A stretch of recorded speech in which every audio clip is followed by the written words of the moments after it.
Hi, I'm Jeff, and welcome to another one of my videos where I take a look at all the new comic books coming out on either August 1st or 2nd, 2023. And I ask myself the question, what one new comic book would I buy this week if I could buy just one book? Well, no, actually, I'm not going to be doing that this week. I do not have a just one book pick this week. I have a book that I like that I am going to feature in that position, but it's not an official just one book pick because I have no intention of purchasing it. And I really do feel like if I'm going to give you a legit just one book pick, it should be a book that I am buying. I'll get more into why I'm not going to be buying the book later on in this video. But for now, let's start off by taking a look back at my pick from 2 weeks ago, which was Something is Killing the Children, issue number 31. And the question remains, was it a worthy and worthwhile pick to be my just one book pick of the week? And the answer is yes. Yes, it's Something is Killing the Children, and I love Something is Killing the Children. So yes, I do believe it was a worthy and worthwhile pick in a week where there was nothing else going on that was particularly exciting to me. You know, I don't always pick Something is Killing the Children, although I could. I don't always pick it. It was a week where I just had to pick it because there was nothing else that even came close. And I still feel the same way. It was fantastic. I'm loving the current story arc. I'm loving the series. I'm loving everything about it. Totally worthwhile and worthy.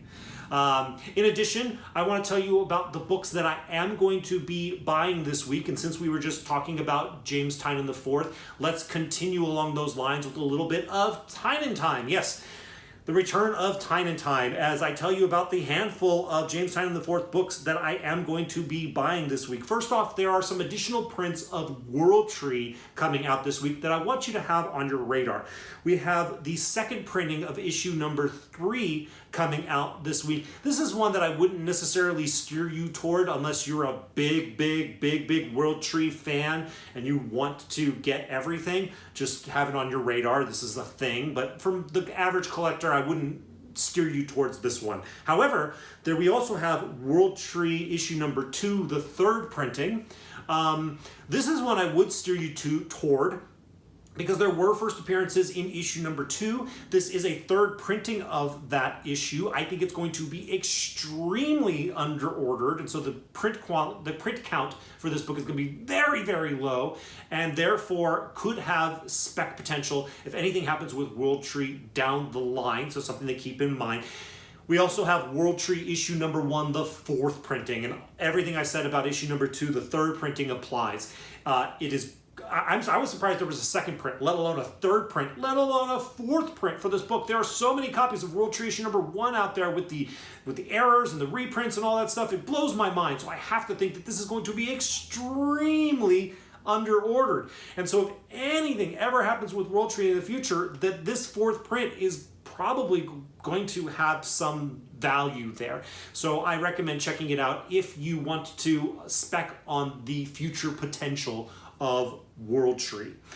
In addition, from James Tynion IV this week, we have the Sandman Universe Special Thessaly, issue number 1. It's a one-shot. It's featuring Thessaly, which is a character that has been featured in James Tynion IV's Sandman Universe Nightmare Country stories that he's been telling, which have been way better than I had anticipated. I'm enjoying them a lot. So I'm going to pick this up because James Tynion IV's name is on it. But and also because I have been enjoying this Nightmare Country series way more than I would have imagined I would have. So I'm going to pick it up because I expect it to be a good read from my guy. And then finally, from James Tynion IV this week, we have The Oddly Pedestrian Life of Christopher Chaos, issue number 2. I really enjoyed issue number 1, and although this is technically written by Tate Brombal, it's being shepherded by James Tynion IV, and I liked issue number 1, so I'm going to stick with it all the way through to the end. That's coming out this week. I am picking it up. There's one other book that I am buying this week that surprisingly is not written by James Tynion IV. It's written by somebody else. It's written by Jason Aaron, I think it is. It's Once Upon a Time at the End of the World, issue number 8. This is a book that I thought I was going to stop after the first story arc, even though I really liked this first story arc. I thought, I don't need to stick with this. But the second story arc has been really entertaining, and it's about to take a turn for the worse, not from a storytelling perspective, but from a plot perspective. And so I'm interested to see how things are going to go bad for the characters in this book. Great book, really enjoying it, completely underappreciated. I love it, so I'm going to be reading issue number 8 this week. Let's talk about my honorable mentions this week. And the first one I'm going to talk to you about is a really, really interesting one. So I'm going to read the beginning of the description for you. The book is called Murder by Mail, issue number 1 from SourcePoint Press. Here's part of the description. You're a private investigator working for Illicit Investigations Incorporated in Cleaver County, and your first client just brought you a case you'll never forget. In Murder by Mail, a fully interactive role-playing experience, you are presented with evidence from an unsolved murder case, and through the favors you call in, the interviews you conduct, and your own wits and attention to detail, you can discover the identity of the killer and put the case to rest. Continues on here, but this is really, really interesting to me. I don't know how they're doing this. This reminds me of like a choose your own adventure book, which when I was a kid, I loved them. I loved the interactive way that my choices could influence the story I'm being told. And it seems like this is going to do a similar thing. How it's doing it in comic book form, I don't know. Are there going to be phone numbers that you have to call? Are there going to be websites that you have to go to? Like, how is it going to manifest itself? I don't know. But it sounds really, really interesting to me. So I might just take this off the shelf if I see it and flip through it and see what it's all about, because it could be a lot of fun. Another book that sounds really interesting to me this week is a new book called The Antagonists, issue number 1 from Godhood Comics. It's a publisher I've never heard of, but here's the very short description. Married supervillains Destructus and Ultima struggle to protect their family and keep their past a secret decades after their retirement. But with the world still after them, the evil family must band together in order to survive. This sounds interesting to me, and the cover art supports my interest. I like the cover art. I like everything about what I'm seeing from the cover art, from the storytelling aspect to the quality of the art, and the premise sounds very interesting to me as well. This is a very cool and interesting book, and it's probably going to fly under a lot of radars because it's from a publisher that I've never heard of, and a lot of people haven't ever heard of, and I could see this becoming like a movie or a television show, and very few people having this first book. So if you want to take a flyer on something this week, you might want to take a flyer on The Antagonists, issue number 1. Also out this week, we have Robotech, Rick Hunter, issue number 1 of a 4-issue limited series from Titan Comics. Robotech is fun, Robotech is entertaining, Robotech is awesome. If you're a Robotech fan, you might want to consider picking this one up this week. It's got some cool covers to go with it as well.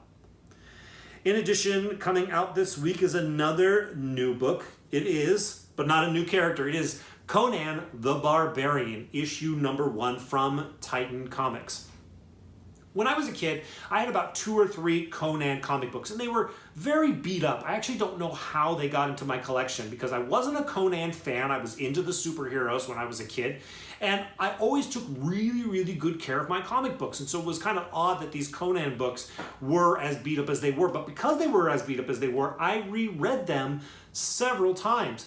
And every time I reread them, I was not mad about it. Conan is a much better vessel for storytelling than I would have imagined personally. The kind of fantasy element of it can be very entertaining. So if you're entertained by Conan the Barbarian, congratulations for you. We have a new book featuring that character coming out this week. Right along the Conan the Barbarian lines, we also have another new book coming out this week called Fire and Ice, issue number 1 from Dynamite Comics. Fire and Ice is a comic book that is the first time that characters featured in the 1982 movie Fire and Ice are going to be featured. So it's the first time characters from this movie are going to be in comic book form. Fire and Ice was a movie that came out as an animated film inspired by and possibly featuring the art of Frank Frazetta, and also it mentions the director Ralph Bakshi in this. So if you really, really liked If you're a fan of the Fire and Ice movie and you want more of that, here's an opportunity. If you're a big fan of Frank Frazetta and his art, and he has been extremely influential in the art world, especially when it comes to fantasy art. He basically kind of defines what that genre means. If you're a fan of Frank Frazetta or the movie, you might consider picking up this comic book this week. We also have coming out this week, What If Dark, Venom, issue number 1 from Marvel Comics. Basically, all you need to know is what if Ben Grimm, the Thing of Fantastic Four fame, became Venom. Every week for the past few weeks, they've been putting out these What If Dark stories, and I love them. I love What If Dark. I love What If period, because it's an opportunity to throw out all the rules and just focus on story. And a story about Ben Grimm becoming Venom is an interesting twist that I think could be a lot of fun and very entertaining. So you might consider it this week. Also coming out this week, we have Star Wars Dark Droids, issue number 1 from Marvel Comics. Doesn't say if it's an ongoing or a one-shot.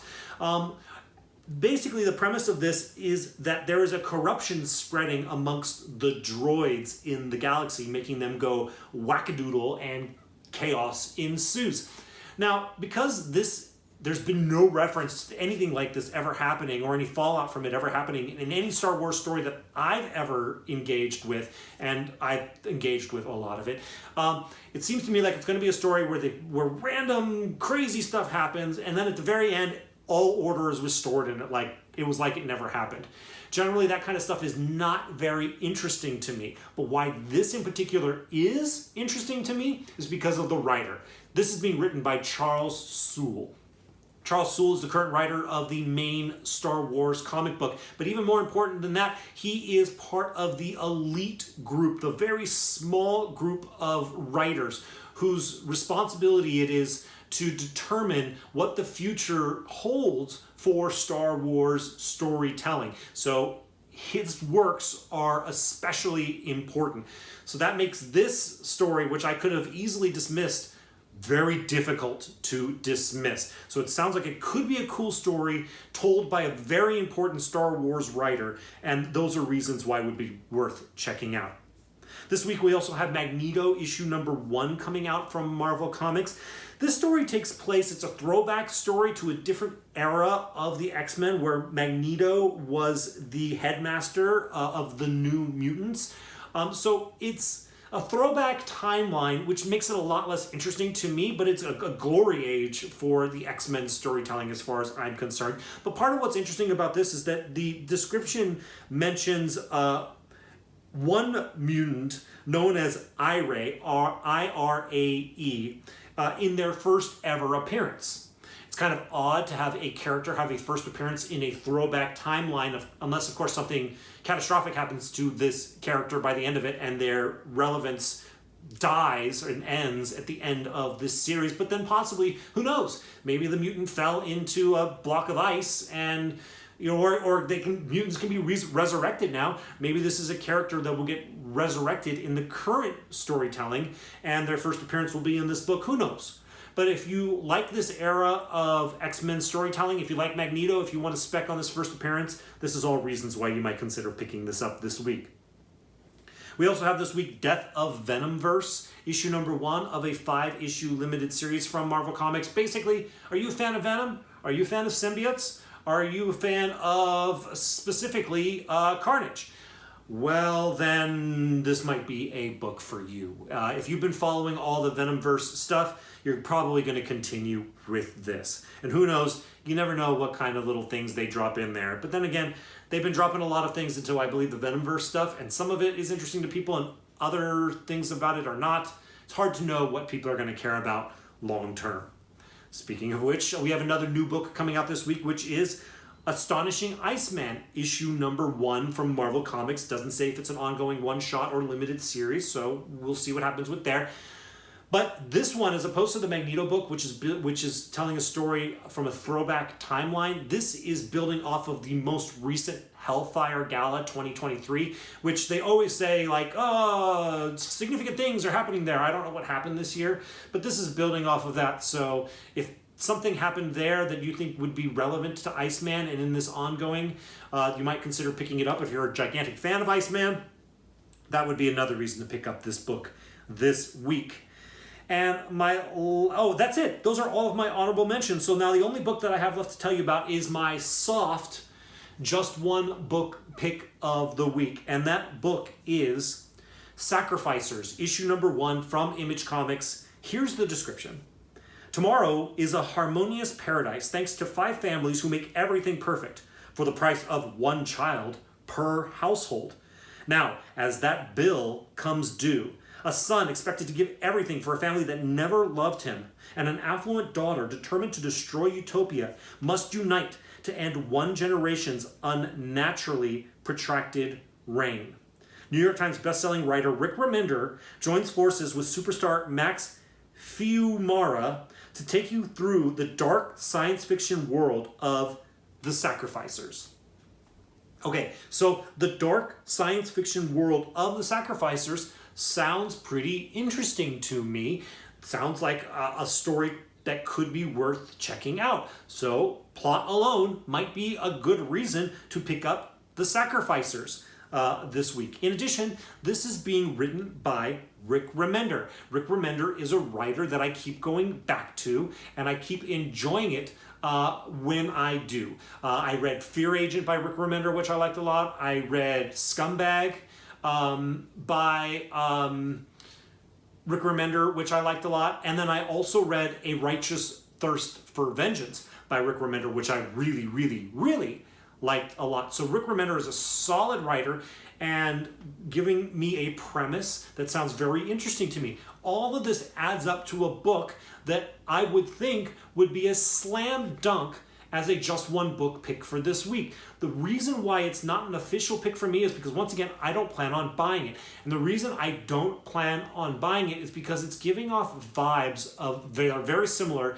to a book that was my pick from about 3 weeks ago, which was Fish Flies. Fish Flies sounded like an interesting premise by a writer that I liked a lot, Jeff Lemire.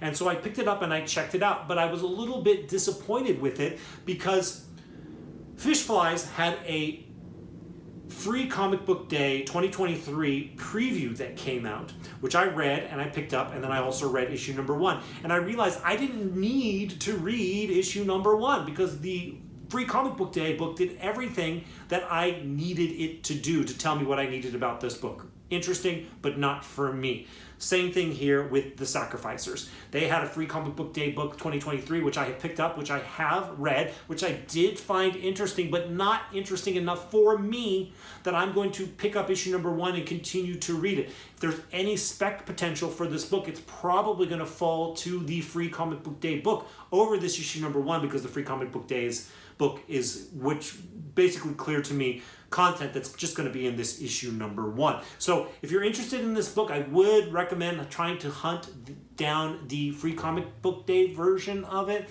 But if you didn't get that and you can't find that, I have no objection to anybody who buys this book this week. Sounds like an interesting premise by a writer that I enjoy a lot. So for those reasons, that's why this book, from me to you, is my just one book pick of the week for you. All right, that's it. Hopefully I got through all this information fairly quickly, and hopefully it was valuable to you and hopefully entertaining as well. If you like these videos, please hit the like button. Likes help me a lot. Please, please, please hit the like button. And if you haven't already subscribed, I invite you to go ahead and do so. Thank you all so much for watching this video. I'll see you in the next one.